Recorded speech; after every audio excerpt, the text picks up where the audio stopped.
Assalamualaikum warahmatullahi wabarakatuh. Benar-benar ya makin gila kasus TPPU atau pencucian uang dan korupsi. Yaitu kemarin ya, polisi sudah melakukan penggeledahan di Cafe The Clan di Cipete, Jakarta Selatan. Ya, ditemukan 3.130.000 dolar Singapura dan juga 889.000 dolar USD. Dan juga ya uang rupiah sebesar 259.159.000. Jadi diperkirakan uang yang ditemukan di Cafe The Clan ya sekitar 60 miliar lebih. Dan yang lebih gila lagi ya, polisi akhirnya menggeledah rumah Jampitsus Febri Adriansyah di Sentul City. Jadi ditemukan emas 74 kilo, dolar Singapura 14.083.800 dan uang 100 juta rupiah. Jadi kalau dikonversi total ya 541,92 miliar, hampir setengah triliun ya. Gila nggak? Nah, muncul berbagai spekulasi di masyarakat yang tidak bisa dielakkan. Jadi netizen ya berspekulasi ini adalah perang institusi hukum ketika Polri dan Kejagung saling bidik. Jadi kata netizen ini ya, semakin seru perang antara institusi penegak hukum ya.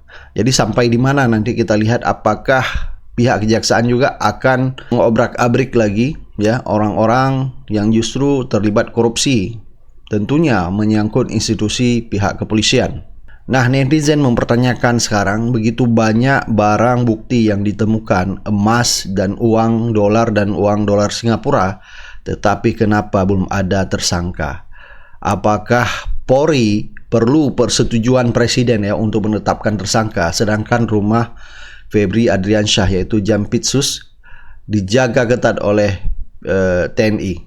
Dan ini semakin ya membuat publik penasaran. Jadi menurut netizen di sosial media ini ada pola serangan balik ya. Nah, netizen berasumsi apakah Polri sedang tertekan sepekan sebelum penggeledahan. Kejagung menetapkan 2 perwira tinggi Polri sebagai tersangka dalam dugaan korupsi program makan bergizi gratis ya di Badan Gizi Nasional. Mereka menjadi perwira aktif yang dijerat Kejagung. Jadi kasus ini menjadi pukulan serius karena menyeret jenderal aktif dalam program unggulan pemerintah. Jadi muncul berbagai spekulasi bahwa Kejagung bersiap menghadapi situasi yang dianggap tidak biasa. Apakah kasus ini akan menyeret orang-orang besar lainnya? Kita akan menantikan ya. Dan juga ya beredar spekulasi di sosial media, Jokowi juga terseret dalam kasus ini. Kenapa demikian ya? Kita lihat di saat 1 hari ya sebelum sidang kedua Dr. Tifa, Jokowi mengatakan akan hadir di persidangan ya. Artinya pada hari ini ya, hari Kamis, persidangan kedua. Kalau dipanggil oleh hakim, kata Jokowi. Nah, kita lihat ya, kasus Roy Suryo ini sudah mulai pelan-pelan ya ada harapan lah. Seperti pra-peradilan menang ya Roy Suryo.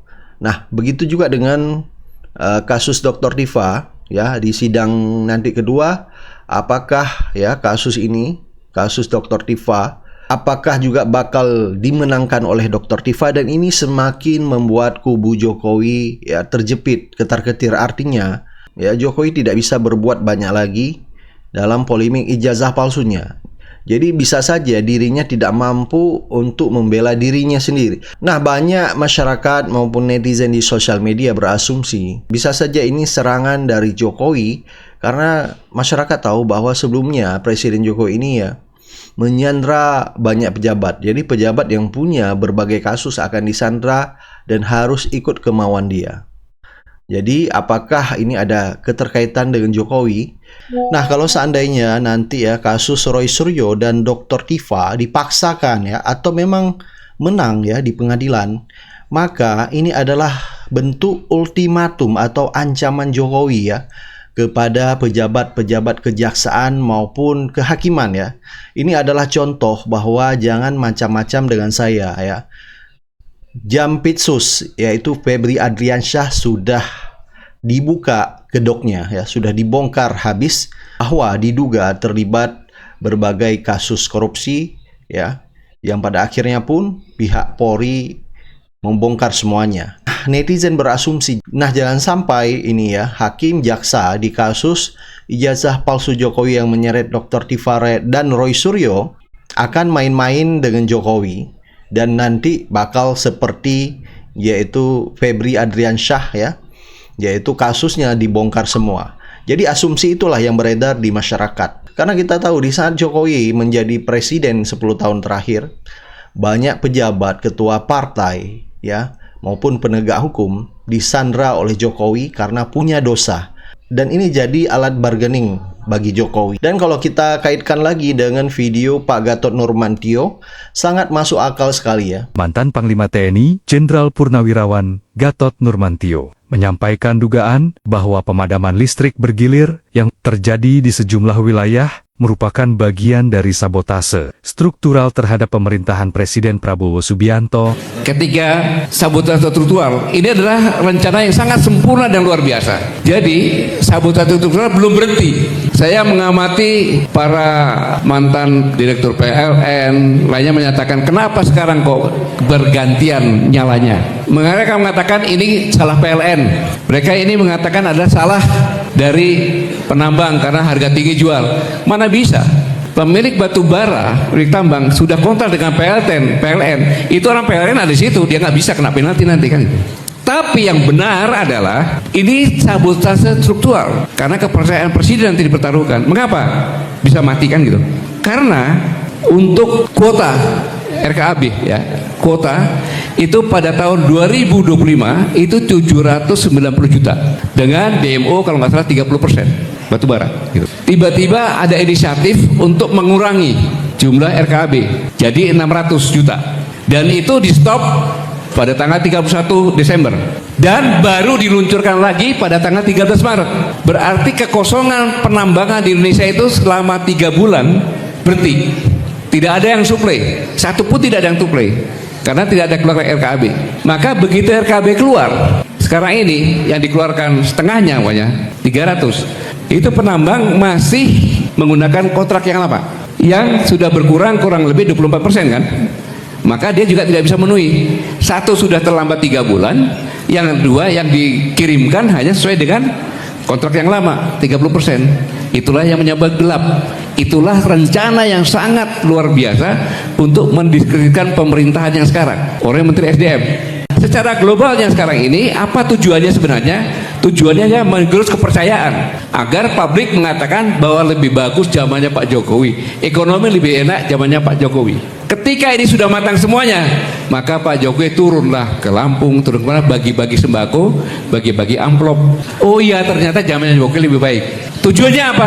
Gibran. Bagaimana menurut Anda? Apakah pemadaman listrik murni, gangguan teknis, atau perlu penyelidikan lebih lanjut terhadap berbagai dugaan yang muncul? Tulis pendapat Anda di kolom komentar.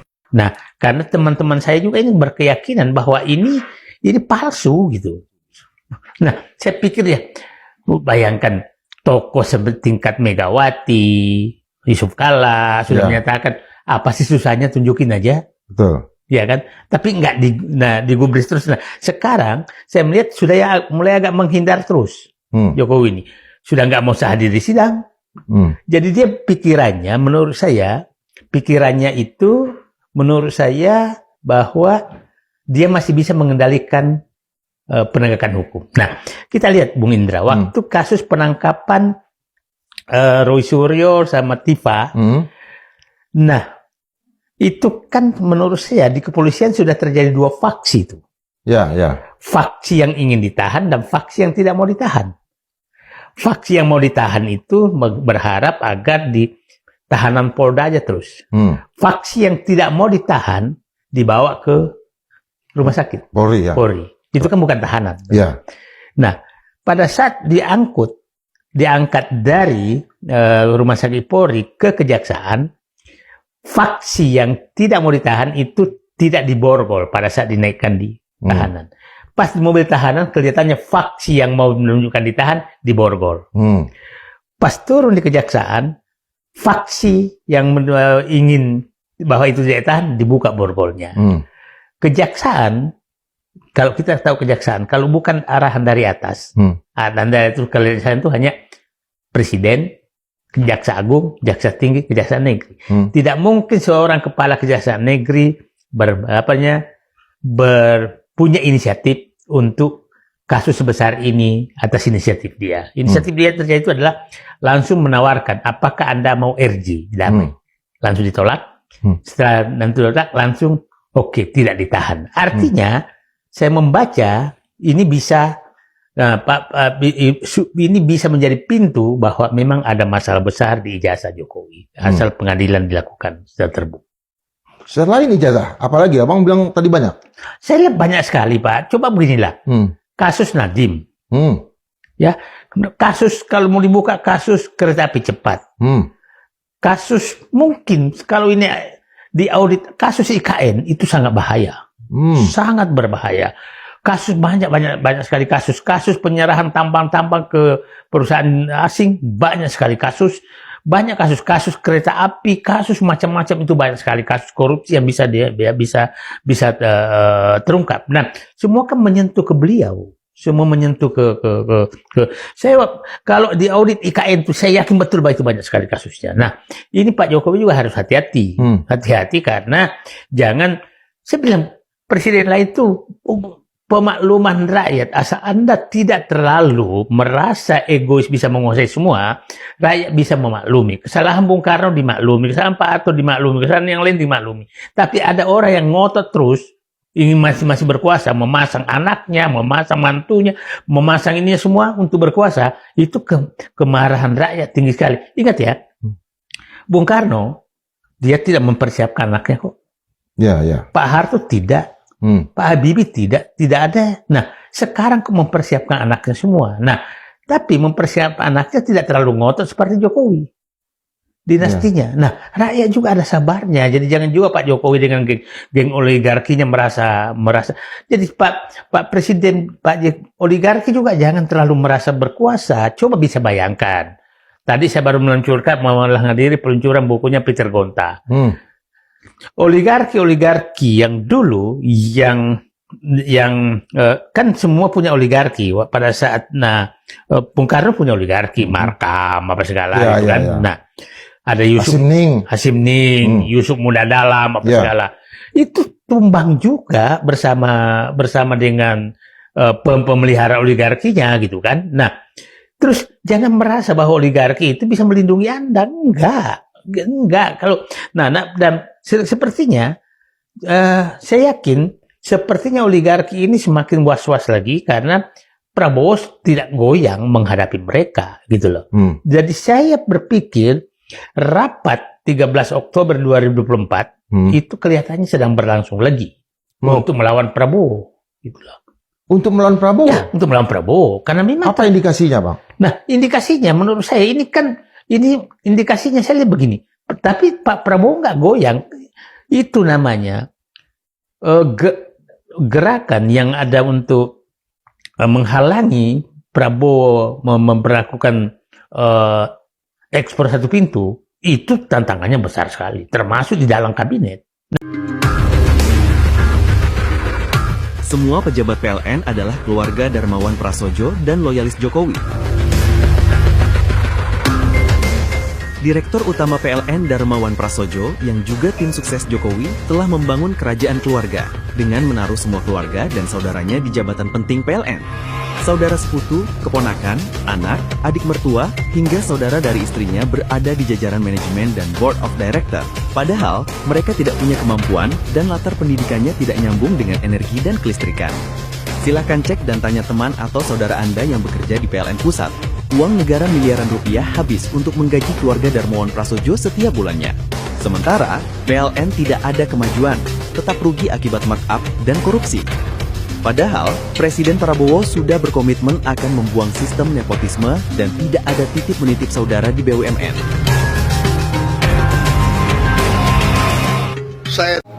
Siapa di Rut PLN? Dialah yang bikin buku story-nya Jokowi. Iya lagi. Tadi setelah baca komen ini aku langsung cross check ke Google. Ternyata memang di Rut yang kemarin kita lihat minta maaf, tadi malam dia minta maaf, itu ternyata adalah fans berat Jokowi katanya, karena dia adalah penulis buku tentang biografinya Jokowi, dan dia adalah dirut terlama menjabat dari zaman Jokowi sampai sekarang. Setia banget ya. Dan kita tahu kualitas PLN seperti apa. Dan BTW pas kemarin ada bencana di Sumatera, dia drama nangis-nangis karena bilang kalau susah banget nanganin kelistrikan di Sumatera. Nyebelin gak? Ih. Polri ungkap dugaan korupsi di balik blackout. Guys, ternyata pemadaman listrik yang sempat terjadi di sejumlah daerah diduga berkaitan dengan kasus korupsi pengadaan pasokan batu bara. Direktur Penindakan Kortas Tipikor Polri, Brigjen Robertus Yohanes Dedeo, bilang penyidik menemukan dugaan manipulasi kualitas dan kuantitas batu bara yang dipasok ke PLTU. Nah, ini yang diduga jadi pemicu blackout di sejumlah wilayah, mulai dari Sumatera, sebagian Kalimantan, Jawa Tengah, Jawa Timur, hingga sebagian Jabodetabek. Polri memperkirakan kerugian negara dan dampak terhadap perekonomian akibat kasus ini mencapai sekitar 5 triliun rupiah. Meski begitu, hingga saat ini penyidik masih terus mendalami perkara tersebut dan belum menetapkan tersangka. Gimana nih guys? Terkait dengan adanya dugaan manipulasi dokumen kualitas batubara yang dikirimkan atau dipasok, kemudian manipulasi terkait dengan kuantitas batubara yang dipasok ke PLTU, serta dugaan penyimpangan yang mengakibatkan pembayaran atau harga kontrak tidak sesuai dengan kondisi pasokan yang sebenarnya atau yang real. Perbuatan atau modus-modus tersebut kami duga juga berkontribusi terhadap terganggunya pasokan batu bara yang berdampak terhadap terjadinya blackout atau pemadaman listrik di sejumlah wilayah di Indonesia, seperti di wilayah Sumatera, sebagian Kalimantan, Jawa Tengah, Jawa Timur, dan sebagian Jabodetabek. Akibat perbuatan tersebut, ditambah dengan kerugian perekonomian terkait dengan terjadinya blackout, diindikasikan telah terjadi kerugian keuangan negara dan atau perekonomian negara kurang lebih 5 triliun. Namun terkait dengan nilai ini, secara real dan pasti saat ini sedang kami koordinasikan dengan BPKRI untuk melakukan audit investigasi secara resmi. Di rumah Febri Adriansah Jembutsus ditemukan emas ratusan kilo. Gila lu Feb, itu dapat dari mana woi? Febri Adriansah ini harus segera ditangkap. Jika dia berhasil ditangkap dan diadili, ini adalah ironi terbesar dalam penegakan hukum di Indonesia. Selama ini ia berada di balik penanganan berbagai perkara besar seperti kasus Eri Adrianto, Nadiem Makarim, Ira Puspadewi, Tom Lembong, dan sejumlah kasus lain yang menyita perhatian publik. Pertanyaan yang perlu dijawab, mungkin nggak semua kasus yang pernah diproses di bawah kepemimpinan Febri Adriansah itu ditinjau ulang?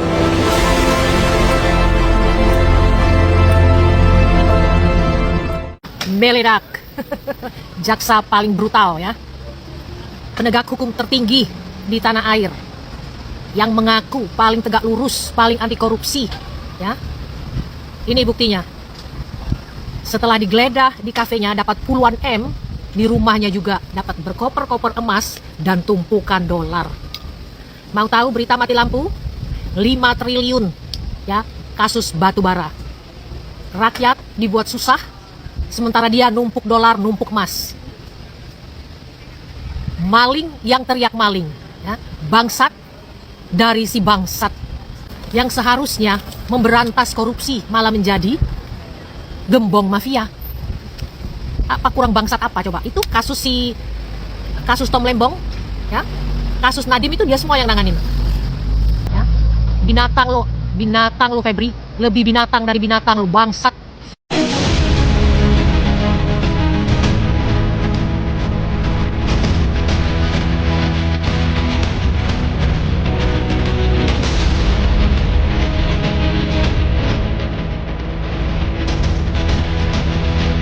Setelah digeledah kafe dan rumah yang disentul, harta yang ditimbun Jampitsus bangsat ini dari tumpukan dolarnya sampai emas batangannya totalnya mencapai 541 miliar. Kacau nih orang. Sekarang tinggal rumahnya yang di Jakarta. Gua sebagai perwakilan dari publik mendesak untuk aparat penegak hukum agar menembus rumahnya Febri yang di Jakarta. Harus tembus itu rumahnya. Kita nggak tahu ada berapa lagi di dalam rumahnya, sampai dijaga tentara tadi sore. Hah? Ada apa? Ini mega korupsi ini. Seorang jaksa tapi punya aset segitu banyaknya. Itu dari mana coba kalau bukan dari mafia kasus? Pokoknya kawal terus si brengsek ini sampai ditangkap dan diadili. Ini baru emas, bukan metafora, bukan kiasan, beneran emas. Puluhan kilogram emas batangan ditemukan saat penggeledahan. Kalau begini, asli emas. Polisi emang presisi. Menepuk air di dulang, terpercik muka sendiri. Peribahasa ini cocok untuk Febri Ardiansyah. Menunjukkan tindakan menuduh orang lain yang pada akhirnya justru mempermalukan dan membuka kedok kebusukan dirinya sendiri. Stay smart dan tetap kritis. Follow Tonot Putra. Kita berharap dan kita sangat menghargai tidak saja Pak Sony tetapi orang yang diperiksa di perkara MBG. Permohonan Justice kolaborator Sony Sonjaya memang ditolak Kejagung. Tapi saat ini sudah ada 41 nama yang disetor Sony dan dianggap punya peran dalam kasus korupsi tata kelola MBG. Nah, Kejagung juga minta nih, tersangka lain laporkan nama-nama yang diduga terlibat di kasus ini. Yang disebut oleh Pak Sony dalam BAP, kita menghargai dan kita berharap bahwa masing-masing yang terperiksa dapat membuka semua.